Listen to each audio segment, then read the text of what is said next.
Congratulations, Anu, Panyam. Always beautiful. Honorable ministers who did the great honor to give the appointment letters to all the Jongam, Kime Mamung, Jongam Erta, Department of PHE, ladies and gentlemen, proud parents.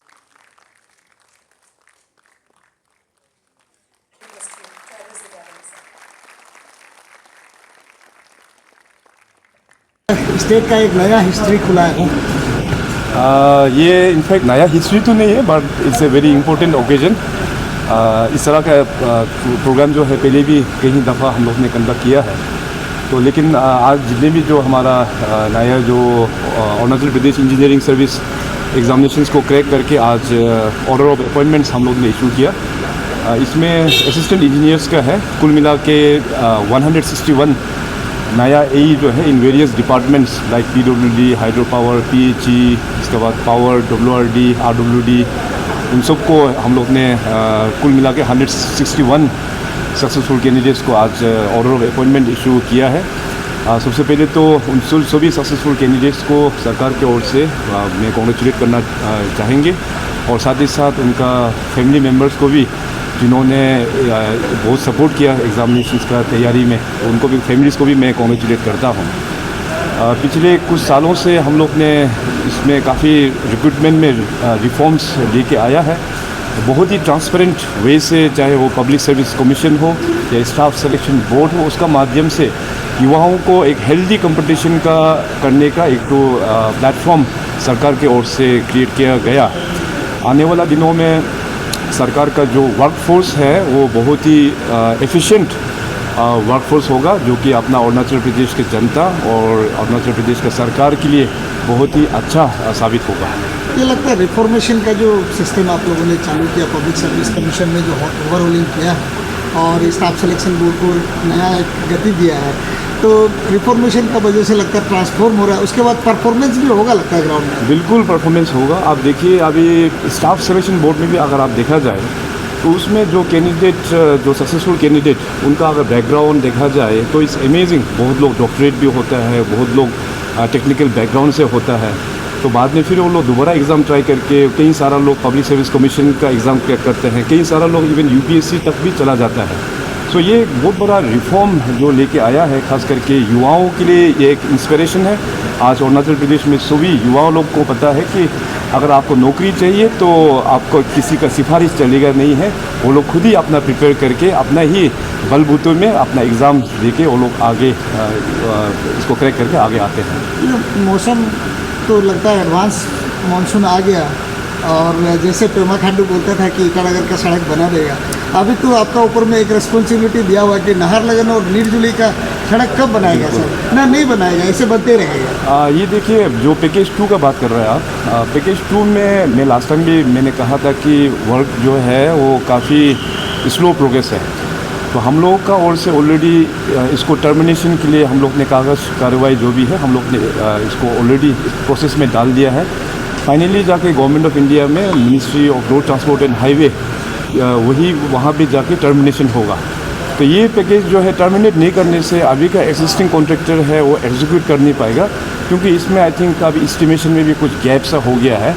मगर सरकार की ओर से मैंने कहा कि जो flyover है वो हम लोग नेक्स्ट फेज़ में जो इसका जो अप्रूवल होगा उसमें हम लोग बनाएंगे। सड़क जो है मोटरेबल सड़क बनाने के लिए ऑलरेडी डिपार्टमेंट को हमने इंस्ट्रक्शंस दिया हुआ है। मगर मैं भी अभी इस रोड में काफ़ी बार चला हूँ, तो मैं देखा है कि इसमें अभी एक बड़ा एक्सपर्ट्स को हम लोगों को हायर करना होगा।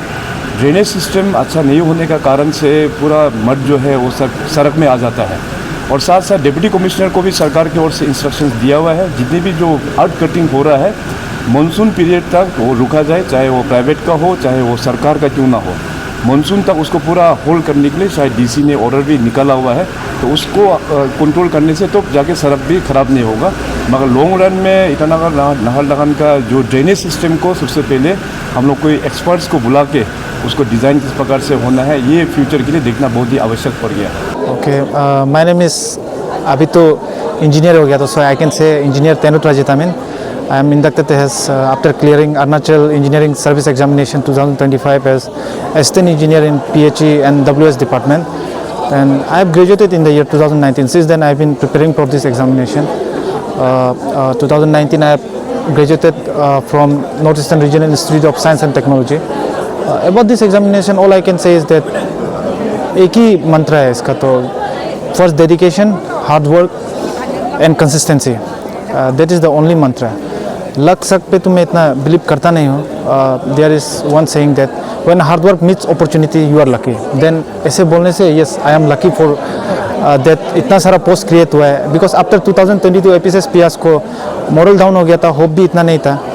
तो since then, but even then student aspirant का काम होता है कि प्रिपरेशन करते रहो, कर्म करो, पल की चिंता मत करो. तो वही करते गया. एंड जब अपॉर्चुनिटी आया, दौर पे आया, दरवाज़ा खुला है, प्रिपरेशन किया है.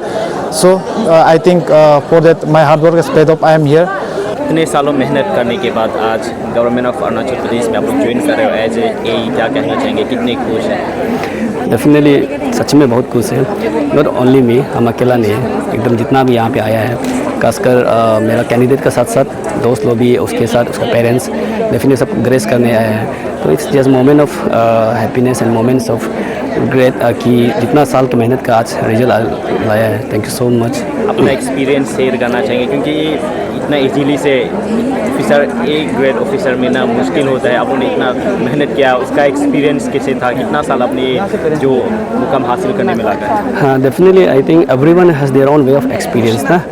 तो मेरा भी एक जर्नी रहा है. तो किसी को जैसे कि आज पेमा कंदू सर ने भी बोला कि लाइक हर किसी का अप्रोच, वे ऑफ स्टडी अलग अलग है. तो कोई यहाँ पे फर्स्ट अटेम्प्ट वाला भी हमारे यहाँ कैंडिडेट्स है, ऐसे कलीग्स है. एंड डेफिनेटली, और मेरा कसकर बोलने से मेरा टाइम लगा है यहाँ तक पहुँचने के लिए. I took me 8 years to reach over here. तो मेरा भी जर्नी एक काफ़ी चैलेंजिंग रहा, काफ़ी हमेशा मेहनत रहा. तो डेफिनेटली वो अचीवमेंट है हमारा. क्या आपका नाम बता सकते हैं और कहाँ से बिलोंग करते हैं? मेरा नाम अमन वेनिया है. हम RWD डिपार्टमेंट में रिक्रूटमेंट हुआ है ऐसे असिस्टेंट इंजीनियर, और हम इस कमिंग सेपा से बिलोंग करता है. ग्रेजुएशन मैंने पढ़ाई शुरू कर दिया था. ऐसे सिविल सर्विस में पेरेंट्स ने बोला था पढ़ाई करने के लिए, लेकिन मेरा कुछ इंटरेस्ट नहीं था.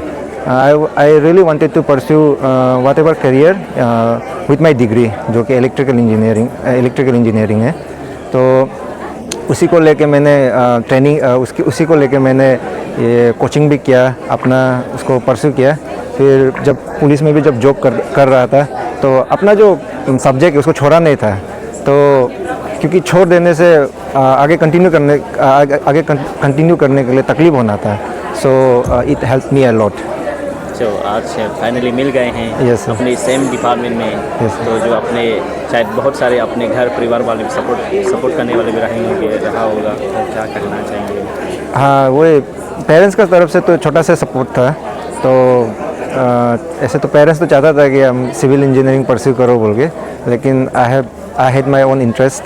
तो इलेक्ट्रिकल में इंटरेस्टेड था, तो इलेक्ट्रिकल में परस्यू किया. बट वट एवर मेरा डिसीजन था, दे ऑलवेज सपोर्टेड मी. तो अभी जब एग्ज़ाम भी चल रहा था, तो उस समय भी पेरेंट्स ने ट्राई किया कि मुझे मतलब डिस्टर्ब नहीं करने के लिए. घर में थोड़ा काम वाम चलता है, बहुत सारा कुछ प्रोग्राम होता है, उसमें भी मेरा पेरेंट्स, बहुत my mother and father try किया कि मुझे जितना हो सके कमती इन्वॉल्व करने के लिए. तो I am very thankful to them. जो भी आज मेरा सक्सेस है, ऑल थैंक्स टू देम. तो मेरा तरफ से तो कितना लाइफ टाइम जब तक I'm here, I will always remain thankful to them.